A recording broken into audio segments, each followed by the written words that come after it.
नमस्कार, बहुत बहुत स्वागत है आप सभी का भारत 24 पर और मैं हूं आपके साथ पूर्णिमा मिश्रा। वक्त हो चला है आपके पसंदीदा बुलेटिन वंदे भारत का, जिसमें आपको दिखाएंगे देश दुनिया की हर एक बड़ी हलचल। चलिए बिना रुके शुरू करते हैं खबरों का सिलसिला, दिखाते हैं आपको इंडिया टू इंटरनेशनल पूरा हाल वंदे भारत।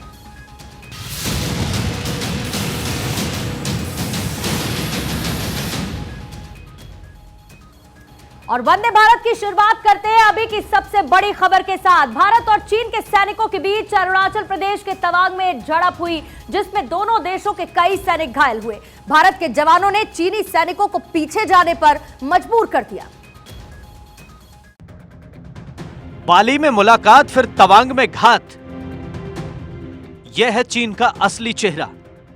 जिनपिंग के हाथ पीएलए की कमान तीसरी बार आई तो तीसरी बार जिनपिंग ने भारत की सीमा पर भारतीय सैनिकों के साथ हिंसक झड़प की। लेकिन भारतीय शूरवीरों ने चीन के लाल सैनिकों को 17,526 फीट की ऊंचाई पर पीछे धकेल दिया। यह हमारा सिद्धांत है, हम घर में घुस के मारेंगे। जी हां, यह नए भारत की पहचान है और इसे आवाज दे रहे हैं सीमा पर तैनात हमारे जवान। अरुणाचल के तवांग में जब चीन के 1000 सैनिक भारत की ओर बढ़ने लगे तो हमारे जवानों ने उनसे जबरदस्त लोहा लिया। दोनों पक्षों में जमकर हाथापाई हुई। इस झड़प में कुछ जवान घायल भी हुए। यह घटना 9 दिसंबर की है, लेकिन जवानों ने भारत की मान मर्यादा को गिरने नहीं दिया। जवानों ने चीनी सैनिकों को एहसास करा दिया कि भारत अब नए तेवर के साथ जीता है। चुन चुन करके हिसाब लेना, ये मेरी फितरत है। यह हमारा सिद्धांत है, हम घर में घुस के मारेंगे। तो तवांग के यांगसे में ये झड़प हुई है और चीनी सेना के 20 से ज्यादा जवान घायल हुए हैं। इस वक्त की बड़ी खबर ये है, यानी चीन अपने घायल सैनिकों को छोड़कर भाग गया है। इस झड़प में चीनी सैनिकों की हड्डियां टूटी हैं। चीन अपने घायल सैनिकों को छोड़कर भागा, यानी कि जिस तरीके से इस बात से गलवान में भी आपको याद होगा, चीन ने यह मानने से इनकार कर दिया था कि वो सैनिक उसके हैं। और यहां पर भी चीनी सेना के जो 20 से ज्यादा जवान घायल हुए, अपने घायल सैनिकों को ले जाकर उनका इलाज करवाने की बजाय चीन अपने घायल सैनिकों को छोड़कर भाग गया है। चीन एक बार फिर से इसी तरीके की हरकत कर रहा है और इस झड़प में चीनी सैनिकों की हड्डियां टूटी हैं, ये खबर है। और इसी से जुड़ी हुई इस वक्त की एक और ब्रेकिंग न्यूज। चीनी सैनिकों से झड़प पर सेना का बयान आ चुका है और ये जानकारी देते हुए कि 9 दिसंबर को ये झड़प हुई और शांति बहाली के लिए उसके बाद फ्लैग मीटिंग की गई। दोनों तरफ के सैनिकों को हल्की चोट लगी है, ये सेना ने बताया। चीनी सेना के 20 से ज्यादा जवान घायल हुए हैं और चीन अपने घायल सैनिकों को एक तरफ छोड़कर भाग गया। दूसरी तरफ इसको लेकर जानकारी सेना की तरफ से दी गई है कि दोनों तरफ के सैनिकों को हल्की चोट लगी है और शांति बहाली के लिए फ्लैग मीटिंग हुई। 9 दिसंबर को ये झड़प हुई है। ये देखिए इस पूरी इंसिडेंट की डिटेल इस वक्त आपके सामने, जिसमें तवांग सेक्टर की इंसिडेंट को मेंशन किया गया, इस घटना को, जिसमें लिखा गया है कि in certain areas along the LAC line of actual control के तवांग सेक्टर के पास अरुणाचल प्रदेश में there are areas of different perception where in both sides patrol and area up to their claim lines. यानी कि दोनों तरफ के सैनिक उन पेट्रोलिंग पॉइंट्स को अपना अपना बताते हैं, अलग अलग परसेप्शन है दोनों के बीच में। यहीं पर यह झड़प हुई। This has been the trend since 2006 से इसी तरीके का ट्रेंड यहां पर देखने को मिल रहा है। 9 दिसंबर 2022 का यहां जिक्र किया गया है, जब PLA troops contacted the LAC in Tawang sector which was contested by own troops in a firm and a resolute manner. और दूसरी तरफ this face off led to minor injuries to few personnel from both the sides. दोनों तरफ के सैनिकों को minor चोटें आई हैं। Both sides immediately disengage from the area. दोनों तरफ के सैनिक फौरन वहां से पीछे हटे। As a follow-up of the incident, own commander in the area had a flag meeting. Flag meeting की गई विद द काउंटरपार्ट्स, ये डिस्कस करने के लिए जो वहां का इशू है और जो स्टेटस को है उसे बरकरार रखा गया to restore peace and tranquility. ये इस पूरी घटना की डिटेल सामने आई है और जिसके बाद सेना की तरफ से भी आधिकारिक तौर पर बयान आ चुका है। इसी बीच में एक बड़ी खबर आपको बता दें, सोर्सेस के हवाले से यह है कि कल संसद में बयान देंगे राजनाथ सिंह। तवांग में भारत चीन सैनिक झड़प पर बयान दिया जाएगा, यानी कि संसद के दोनों ही सदनों में रक्षा मंत्री राजनाथ सिंह 9 दिसंबर को हुई इस झड़प का पूरा ब्यौरा रखेंगे। सोर्सेस के हवाले से ये बड़ी खबर, कल स्टेटमेंट आएगा रक्षा मंत्री राजनाथ सिंह की तरफ से संसद के दोनों सदनों में।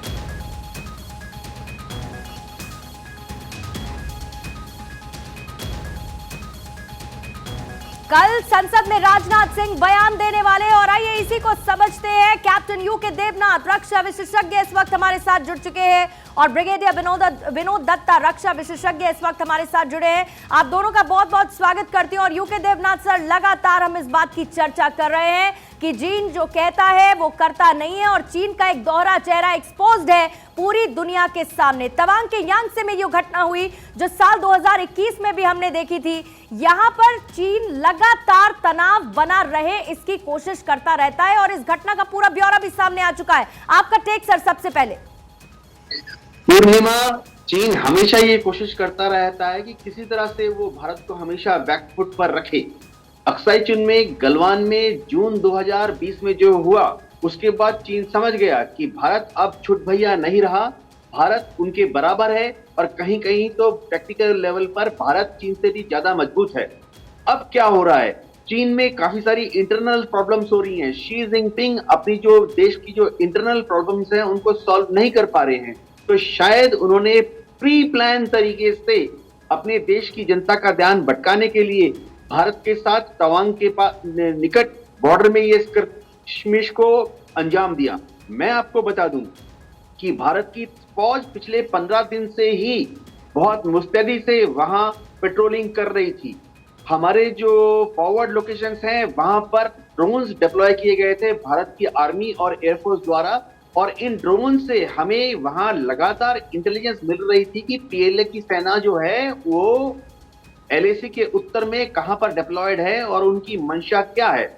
और मैं आपको बताना चाहता हूं कि जैसे ही चीन की जो ये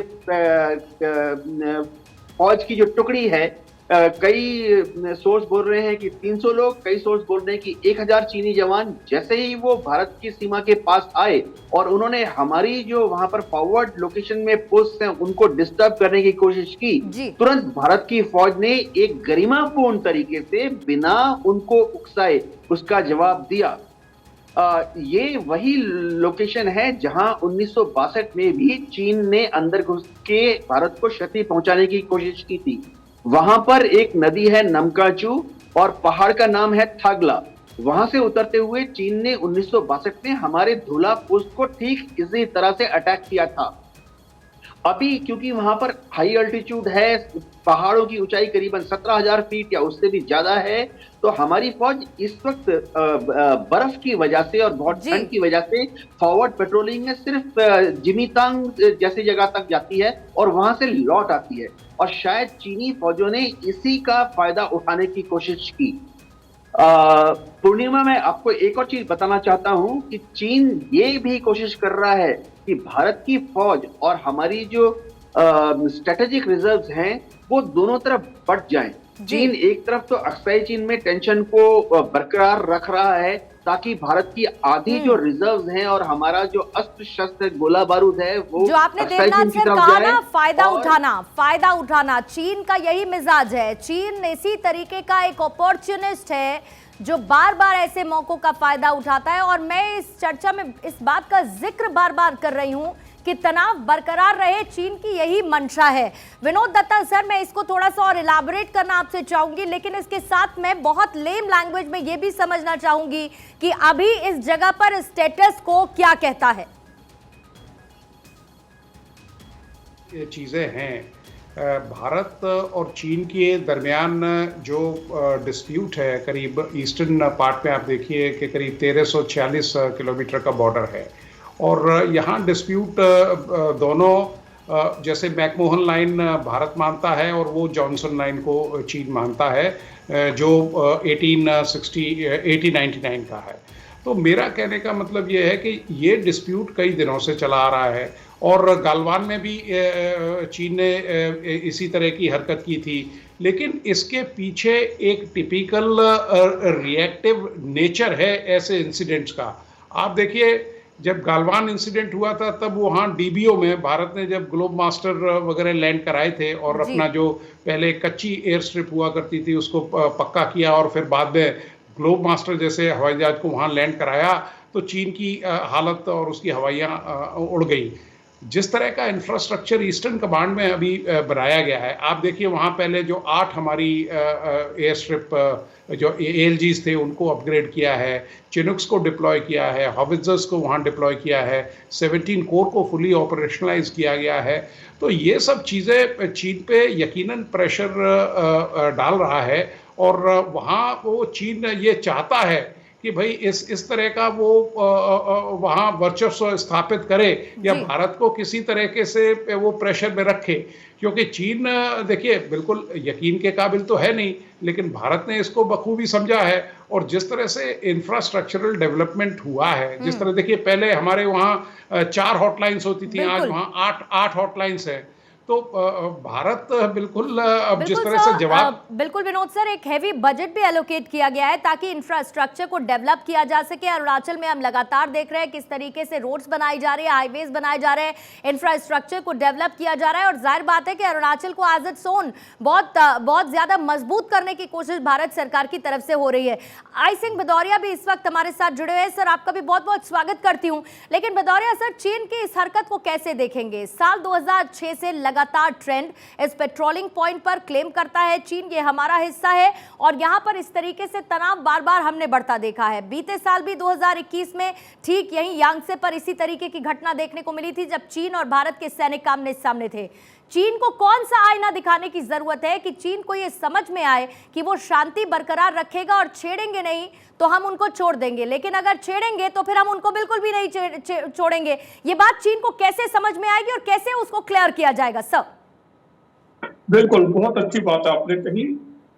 चाइना जो एक ऐसा देश है कि आप देखो बार बार इस तरह की कायराना हरकतें करता रहता है, जबकि हमारी भारतीय सेना वहाँ तटस्थ है और बार बार जब भी से हमारी भारतीय सेना से अगर चाइना टकराता है तो उसे मुंह की खाना पड़ती है। इस तरह से आपने गलवान की घटना देखी थी कि गलवान में भले ही हमारे भी सैनिक वहाँ शहीद हुए थे, मगर हमने उनके कई सैकड़ों में उनके सैनिकों को शहीद किया था। तो गलवान की भी सीमा और इसी तरह से जो ये झड़प हुई है तबाही हुई है। और जहाँ पर ये झड़प हुई है, मैं खुद यहाँ पर इस पोस्ट पे रह के आया हूँ, तो वहाँ की जो भौगोलिक रेखा है बिल्कुल आमने सामने की है। इधर हम हैं, सामने चाइना खड़ा रहता है। तो ये अभी तक तो यहाँ पर इस तरह की घटनाएं कभी नहीं घटी है, क्योंकि मैं भी था तब वहाँ बड़ा शांति रहती थी। मगर अब चाइना को क्या है, कुछ डिप्लोमेटिक जो तरीके हैं वो शायद समझ में नहीं आ रहे हैं, क्योंकि चाइना को लग रहा है कि भारत की जो आज यूएसए तो इतनी अच्छी बन रही है वो उसको शायद हजम नहीं हो रही, इसीलिए इस तरह की बार बार हरकतें करता रहता है।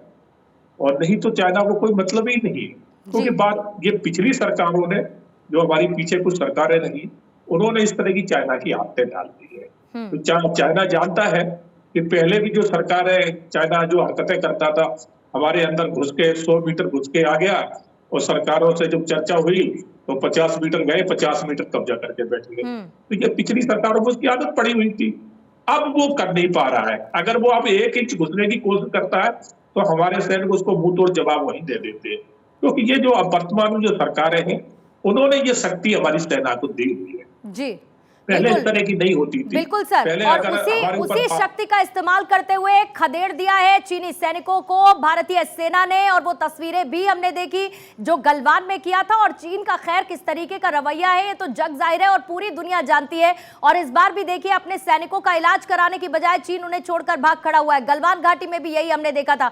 बहुत बहुत शुक्रिया सर आप सभी का हमारे साथ जुड़ने के लिए। विनोद दत्ता आपका भी, यूके देवनाथ आपका भी बहुत बहुत शुक्रिया। भदौरिया सर आपका भी बहुत बहुत शुक्रिया हमें ज्वाइन इन करने के लिए। तो वंदे भारत में आज की सबसे बड़ी खबर जिसका हमने जिक्र किया, दूसरी बड़ी खबर गुजरात को लेकर है और आइए उसका रुख करेंगे, क्योंकि गुजरात के 18वें मुख्यमंत्री के तौर पर भूपेंद्र पटेल ने शपथ ग्रहण कर ली।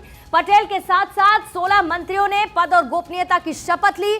शपथ समारोह में प्रधानमंत्री मोदी से लेकर बीजेपी के तमाम दिग्गज शामिल हुए। इस शपथ ग्रहण के जरिए बीजेपी ने मंच से शक्ति प्रदर्शन कर विपक्ष को कड़ा संदेश भी दिया।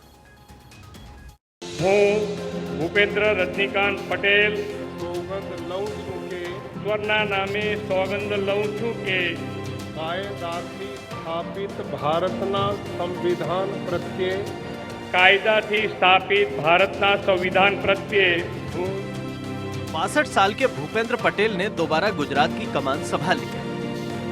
18वें मुख्यमंत्री के तौर पर भूपेंद्र पटेल ने शपथ ली। હું ગુજરાત રાજ્યના મુખ્યમંત્રી તરીકેના મારા કર્તવ્યો શ્રદ્ધાપૂર્વક અને અંતઃકરણપૂર્વક બજાવીશ। भूपेंद्र पटेल के बाद 16 मंत्रियों को भी शपथ दिलाई गई, जिसमें 8 कैबिनेट मंत्री, 2 स्वतंत्र प्रभार और 6 राज्य मंत्री हैं। ઈશ્વરના નામે સોગંદ લઉં છું કે કાયદાથી સ્થાપિત ભારતના સંવિધાન પ્રત્યે હું સાચી શ્રદ્ધા અને નિષ્ઠા ધરાવીશ। હું ભારતના સાર્વભૌમત્વનું અને અખંડિતતાનું સમર્થન કરીશ। शपथ के बाद पीएम मोदी ने मंच से झुककर लोगों को प्रणाम किया, मंत्रिमंडल से मुलाकात की, उनके साथ तस्वीरें खिंचवाई। शपथ ग्रहण समारोह में पीएम मोदी के साथ गृह मंत्री अमित शाह, रक्षा मंत्री राजनाथ सिंह और बीजेपी शासित राज्यों के मुख्यमंत्री मौजूद थे। 200 संत भी शपथ ग्रहण कार्यक्रम का हिस्सा बने। भूपेंद्र पटेल पाटीदार समुदाय के इकलौते नेता हैं जो लगातार दूसरी बार सीएम बने। भूपेंद्र पटेल की कैबिनेट में हार्दिक पटेल और अल्पेश ठाकुर को जगह नहीं मिली। शपथ ग्रहण कार्यक्रम के जरिए बीजेपी का शक्ति प्रदर्शन देखने को मिला। पीएम मोदी के अलावा बीजेपी शासित राज्यों के 12 से ज्यादा सीएम, 7 से ज्यादा केंद्रीय मंत्री एक साथ एक मंच पर दिखाई दिए। तो 2.0 जो तस्वीर गुजरात की देखने को मिली है, आइए वो भी आपको बता देते हैं, जहां पर भूपेंद्र पटेल ने गुजरात के मुख्यमंत्री पद की शपथ ग्रहण की है और मुख्यमंत्री के रूप में भूपेंद्र पटेल का ये लगातार दूसरा कार्यकाल है। और राज्यपाल आचार्य देवव्रत ने नए सचिवालय के पास हेलीपैड ग्राउंड में आयोजित एक समारोह में भूपेंद्र पटेल को राज्य के 18वें मुख्यमंत्री के तौर पर शपथ दिलाई। लेकिन भूपेंद्र पटेल के साथ 16 मंत्रियों ने भी शपथ ग्रहण की है, जिसमें 8 कैबिनेट, 2 स्वतंत्र प्रभार और 6 राज्य मंत्री हैं। सभी मंत्रियों के मंत्रालय का बंटवारा भी हो चुका है। ऐसे में आपको यह भी बता देते हैं कि कौन कौन से मंत्री को कौन से मंत्रालय की जिम्मेदारी दी गई है, जिसमें सबसे पहले हम बात कर रहे हैं कानुभाई देसाई की, जिन्हें मिला है वित्त मंत्रालय का प्रभार। ऋषिकेश गणेश भाई को राजस्व, शिक्षा और इसके साथ ही स्वास्थ्य विभाग का जिम्मा सौंपा गया है। राघव जी पटेल को नर्मदा जलापूर्ति विभाग का जिम्मा सौंपा गया है। बलवंत सिंह राजपूत को उद्योग मंत्रालय का जिम्मा सौंपा गया। कैबिनेट मंत्री के तौर पर कुंवर जी को भी जिम्मेदारी दी गई है। इसके साथ ही डॉक्टर कुबेर भाई डिंडोर को आदिवासी विकास का जिम्मेदारी दी गई है। भानुबेन बाबरिया को महिला बाल आयोग दिया गया है। तमाम कैबिनेट मंत्री कौन कौन सा मंत्रालय उनको मिला, ये उसकी तस्वीर आपके सामने है। तो मंत्रालयों का बंटवारा भी कर दिया गया है कैबिनेट मंत्रियों के साथ ही।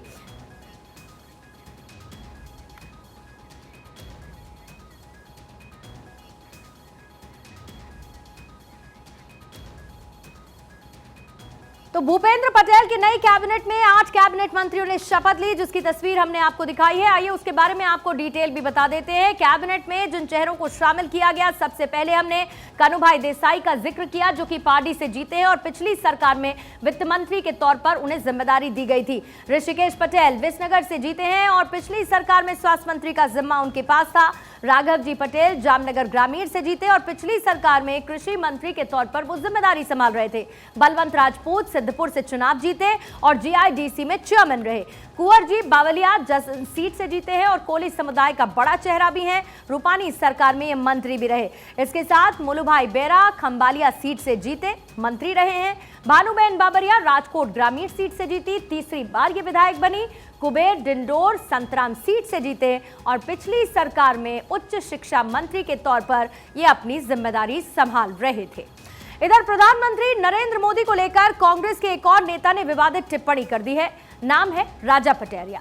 पन्ना में सभा के दौरान उन्होंने पीएम पर विवादित बयान दे दिया, जिसके बाद सियासत का पारा हाई हो गया। उनके खिलाफ एफआईआर भी दर्ज कर ली गई और मध्य प्रदेश सरकार एक्शन में।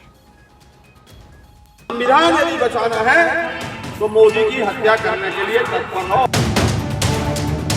प्रधानमंत्री मोदी की हत्या की बात करने वाले माननीय कांग्रेस के नेता हैं, पूर्व मंत्री भी रह चुके हैं। नाम है राजा पटेरिया। पटेरिया ने एक सभा में पीएम की हत्या की बात कही। सभा मध्य प्रदेश के पन्ना में थी, जहां पटेरिया ने ये विवादित बयान देते हुए कहा कि अगर लोकतंत्र को बचाना है तो मोदी की हत्या के लिए तत्पर रहो। कि मोदी इलेक्शन खत्म कर देगा, मोदी धर्म जाति भाषा के आधार पर बांट देगा, दलितों को, वनवासी आदिवासियों को और अल्पसंख्यकों का भावी जीवन खतरे में है। संविधान यदि बचाना है तो मोदी की हत्या करने के लिए तत्पर रहो। पटेरिया के बयान ने मध्य प्रदेश के साथ ही देश की सियासत में उबाल ला दिया। मध्य प्रदेश के सीएम शिवराज सिंह चौहान ने पलटवार किया।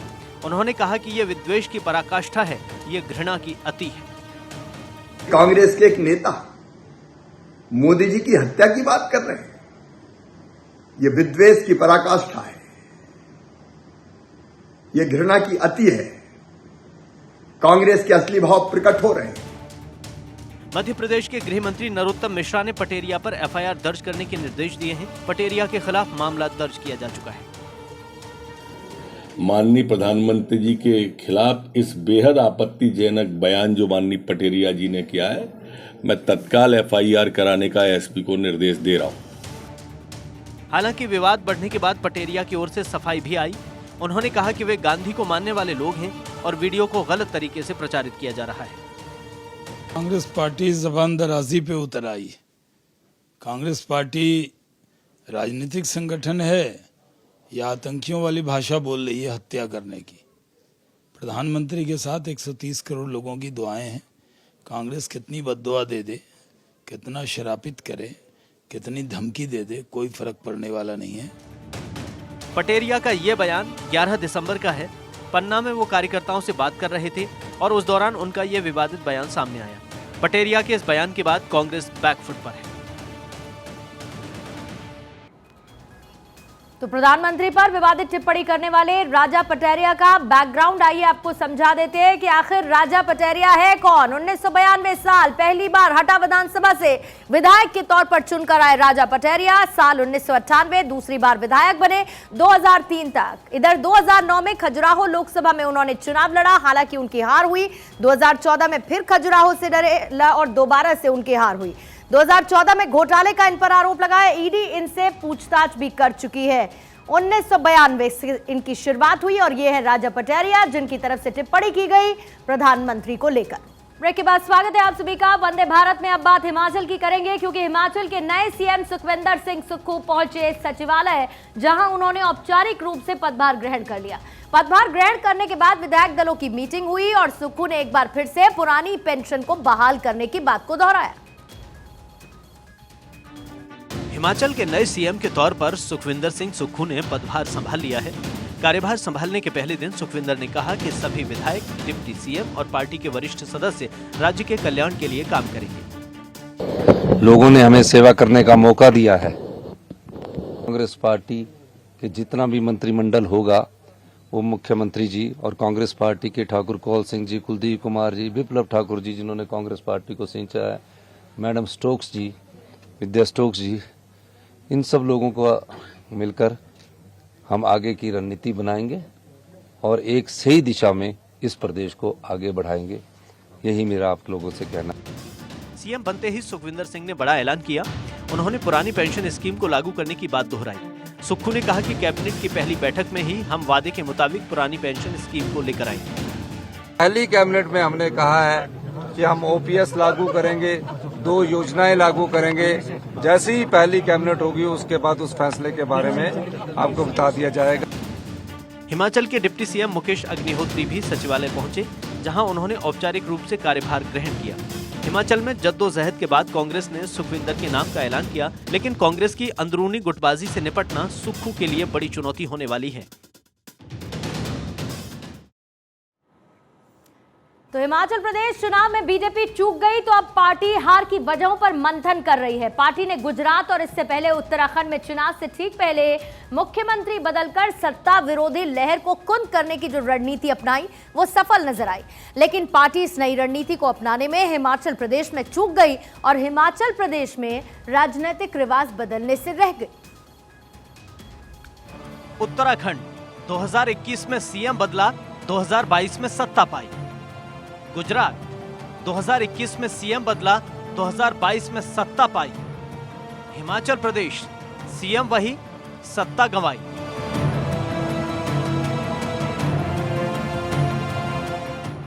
तो क्या हिमाचल में मुख्यमंत्री का चेहरा न बदलना बीजेपी पर भारी पड़ा? उत्तराखंड और फिर गुजरात, ये दो ऐसे राज्य हैं जहां सत्ता विरोधी लहर की संभावना को ही खत्म करने की बीजेपी की नई रणनीति ने कमाल कर दिया। पार्टी दोनों जगह सरकार बनाने में कामयाब रही। ये नई रणनीति थी चुनाव से पहले मुख्यमंत्री के साथ ही पूरे मंत्रिमंडल को बदल देना और फिर नए जोश और लगन के साथ जनता के काम में जुट जाना। लेकिन हिमाचल चुनाव में पार्टी इस नई रणनीति को लागू करने से रह गई और नतीजा सामने है। धुर विरोधी कांग्रेस की सरकार बनी और बीजेपी हर बार सरकार बदलने की राजनीतिक रिवाज को तोड़ नहीं पाई।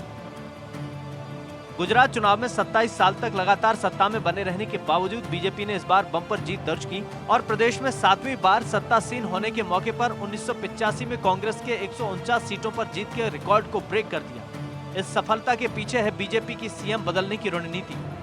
चुनाव से लगभग सवा साल पहले सितंबर 2021 में बीजेपी ने गुजरात के तत्कालीन मुख्यमंत्री विजय रूपाणी को बदलकर भूपेंद्र पटेल को कमान सौंपी और मंत्रिमंडल भी बदल डाला।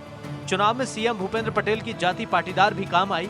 लोगों ने बीजेपी सरकार की पिछली नाकामियों को भूलकर नई उम्मीद के साथ वोट किया और नतीजा सामने है। बीजेपी हिमाचल प्रदेश में इस रणनीति को लागू करने से तो चूक गई, लेकिन अब पार्टी नेताओं का कहना है कि इस फॉर्मूले को लागू करने से पार्टी की जीत की राह जरूर बनेगी। पार्टी नेताओं का कहना है कि अगले साल कर्नाटक समेत मध्य प्रदेश और त्रिपुरा में चुनाव होने हैं। ऐसे में सीएम बदलने की रणनीति जरूर नतीजे देगी। बीजेपी के एक वरिष्ठ नेता का कहना है कि पिछले 2-3 सालों में मुख्यमंत्रियों के इन बदलावों के पीछे 3 कारण हैं: जमीन पर डिलीवरी, संगठन को अच्छे मूड में रखना और नेता की लोकप्रियता। बीजेपी की इस नई रणनीति में उन नेताओं को भी तरजीह देना शामिल है जिन्होंने दूसरे राजनीतिक दलों से अपने करियर की शुरुआत की थी।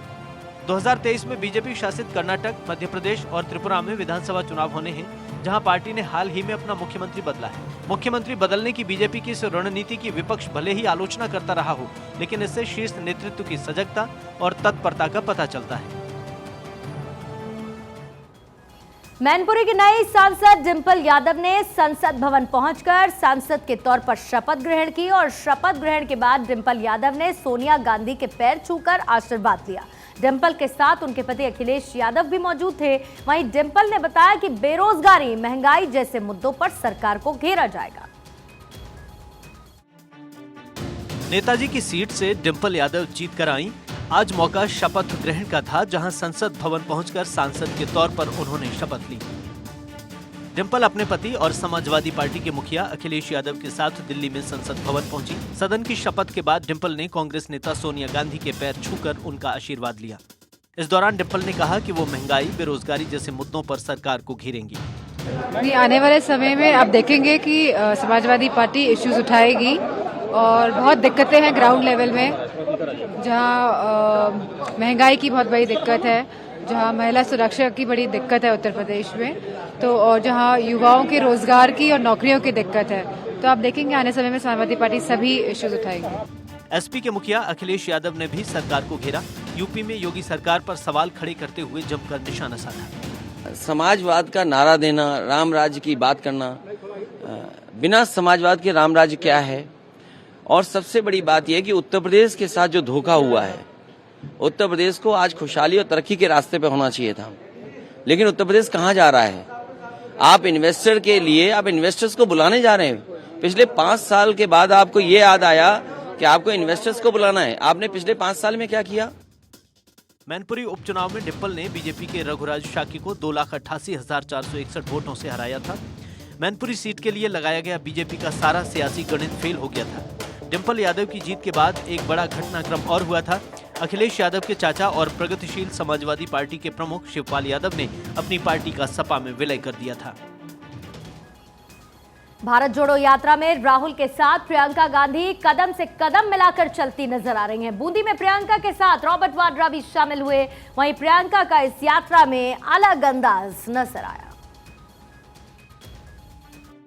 कांग्रेस की भारत जोड़ो यात्रा इन दिनों राजस्थान में है, जहां बहन प्रियंका गांधी भाई राहुल का हौसला अफजाई कर रही हैं। बूंदी में यात्रा की शुरुआत तेजाजी महाराज मंदिर से हुई। मौके पर प्रियंका गांधी भी मौजूद थीं।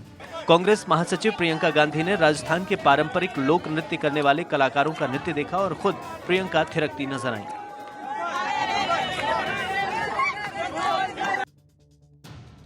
अब इन तस्वीरों को देखिए जिसमें राहुल के साथ प्रियंका गांधी, उनके पति रॉबर्ट वाड्रा और उनकी बेटी मिराया वाड्रा भी मौजूद हैं। प्रियंका बेटी के साथ भारत जोड़ो यात्रा में शामिल हुई और मिराया ने भी अपने मामा राहुल गांधी के साथ कदम से कदम मिलाए। भारत जोड़ो यात्रा तमिलनाडु के कन्याकुमारी से 7 सितंबर को शुरू हुई थी। भारत जोड़ो यात्रा का 96वां दिन महिला सशक्तिकरण को समर्पित किया गया, इसलिए इसे आज नारी शक्ति पदयात्रा कहा जा रहा है। अब खबर महाराष्ट्र से, जहां पर निर्भया फंड की गाड़ियों से विधायकों को सुरक्षा देने के मामले ने तूल पकड़ लिया है। समाजवादी पार्टी से सांसद जया बच्चन ने जहां इस फैसले को शर्मनाक बताया, तो राष्ट्रवादी कांग्रेस पार्टी यानी कि एनसीपी ने महाराष्ट्र के डीजीपी को चिट्ठी लिखकर निर्भया फंड के तहत खरीदे गए वाहनों को तत्काल वापस लेने की मांग की। निर्भया फंड की गाड़ियां महिलाओं की सुरक्षा में तैनाती के लिए हैं, लेकिन महाराष्ट्र की शिंदे सरकार के फैसले से ये गाड़ियां अभी शिंदे गुट के विधायकों की सुरक्षा में तैनात हैं। इससे महाराष्ट्र की आम जनता से लेकर राजनीतिक हलकों में आक्रोश है। इस मामले ने अब तूल पकड़ लिया है और राजनीतिक हलके में बवाल मचा हुआ है। एनसीपी ने महाराष्ट्र के डीजीपी को पत्र लिखकर निर्भया फंड के तहत खरीदे गए वाहनों को तत्काल वापस लेने की मांग की। एनसीपी ने चिट्ठी में लिखा है कि महाराष्ट्र के गृह विभाग ने निर्भया फंड के तहत खरीदे गए लगभग 40 वाहनों को शिंदे गुट के विधायकों की सुरक्षा के लिए लगा दिया।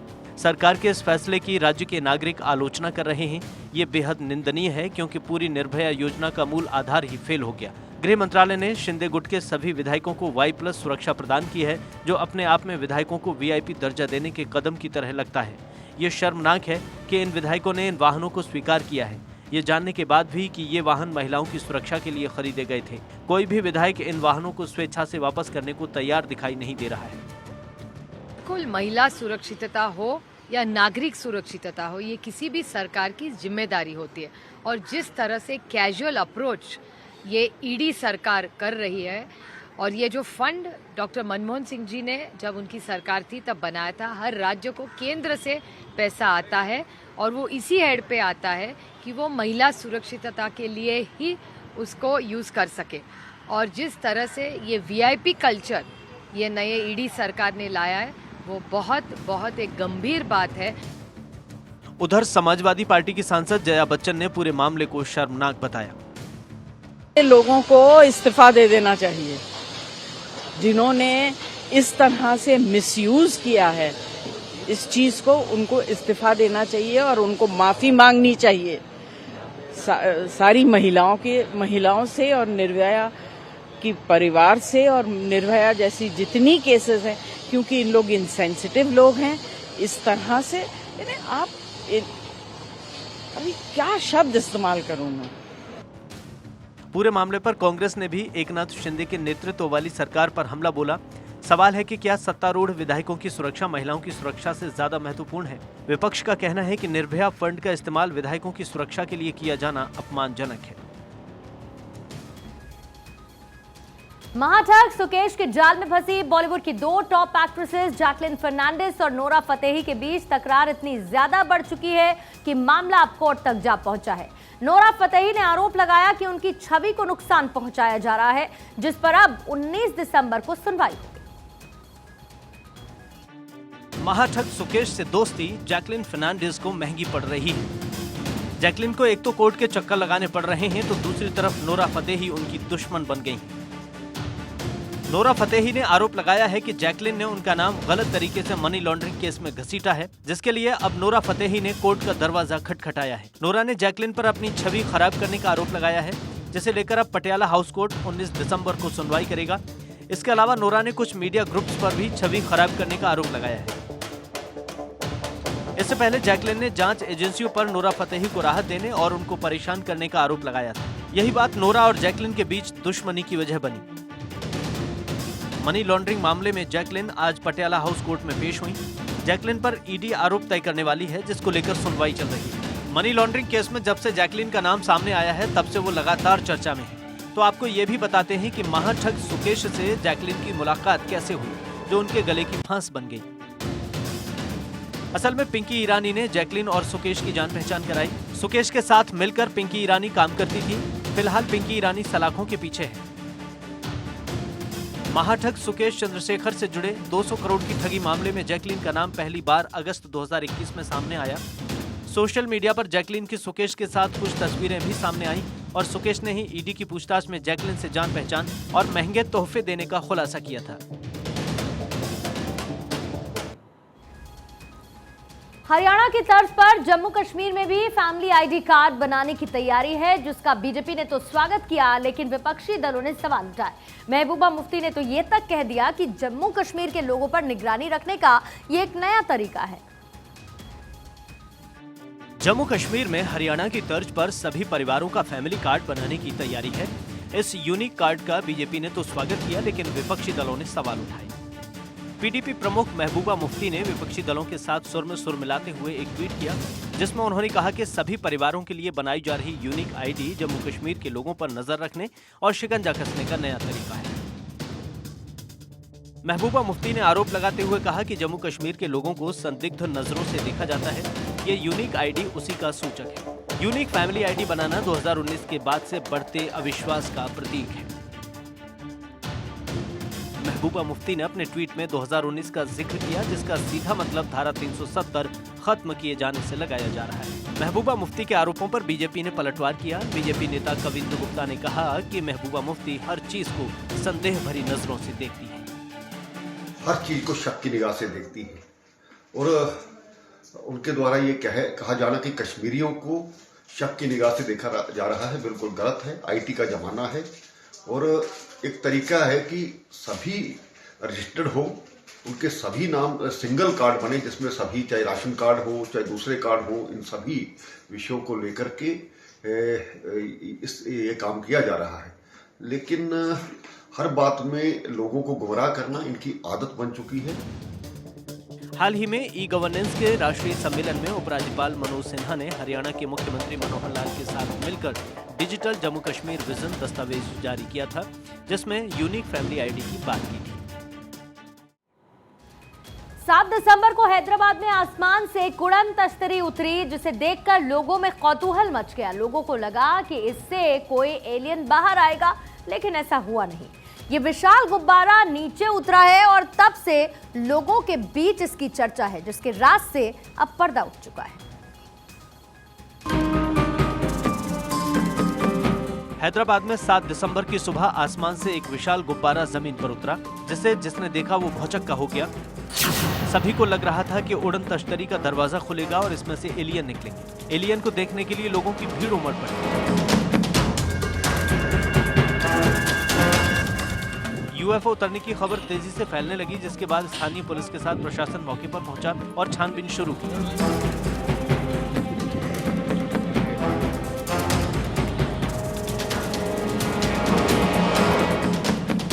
पूरा मामला संदिग्ध लग रहा था, लेकिन उसके कुछ ही देर बाद हैदराबाद के Tata institute of fundamental research के बैलून डिपार्टमेंट के साइंटिस्ट पहुंचे और लोगों को समझाया कि ये दूसरी दुनिया से आया हुआ कोई एलियन शिप नहीं, बल्कि उनकी एक्सपेरिमेंट का एक हिस्सा है।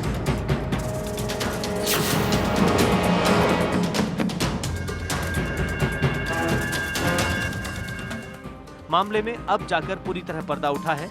इस बड़े गुब्बारे को TIFR के वैज्ञानिकों ने स्पेस कैप्सूल का नाम दिया, जो एक बड़े हीलियम बैलून की मदद से आकाश में करीब 40 किलोमीटर की ऊंचाई तक पहुंचा था।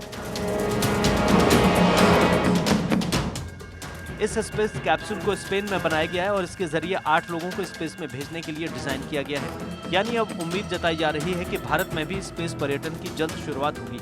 अंतरिक्ष में बर्थडे पार्टी और शादियां होगी। तो हैदराबाद में खेत में उतरा बड़ा गुब्बारा, जिसे पहले तो एलियन का विमान यानी कि यूएफओ समझ लिया, लेकिन बाद में ये पता चला कि ये स्पेस कैप्सूल है। आइए आपको ये भी बता देते हैं कि आखिर स्पेस कैप्सूल क्या होता है, क्योंकि ये यूएफओ नहीं बल्कि स्पेस कैप्सूल। स्पेस टूरिज्म के लिए ये एक तरीके का एक्सपेरिमेंट किया गया था और स्पेस का कैप्सूल लॉन्च और टेस्टिंग कामयाब नजर आई। बलून का जो वजन है वो करीब 620 kg है। इसमें लगभग 2.8 lakh cubic metre helium gas को भरा जा सकता है। 8 लोगों को धरती से 40 किलोमीटर ऊपर ले जाने में ये बलून सक्षम है, जिसको कहा जाता है स्पेस कैप्सूल। इधर TIRF और स्पेन की कंपनी HALO ने मिलकर कमर्शियल उड़ान की शुरुआत करेंगी। बलून से अंतरिक्ष की यात्रा करना बिल्कुल अलग होगा और ये दूसरी उड़ानों से भी सस्ती होगी। अभी इसका एक्सपेरिमेंट किया जा रहा है और अगले 4 महीने में 9 और एक्सपेरिमेंट किए जाएंगे। यानी कि जल्द ही अमेरिका की तरह भारत में भी स्पेस टूरिज्म की शुरुआत हो जाएगी, जो जाहिर बात है कि लोगों को काफी अट्रैक्ट करेगी। भारत में स्पेस टूरिज्म कैसा दिखेगा? साल 2025 में भारत में स्पेस टूरिज्म की शुरुआत हो जाएगी। 6 घंटे में 40 किलोमीटर ऊपर बलून पहुंच जाएगा और हर यात्री को करीब 1 करोड़ 7 लाख रुपए इसके लिए देने होंगे। बिना किसी स्पेशल ट्रेनिंग के स्पेस यात्रा मुमकिन हो पाएगी।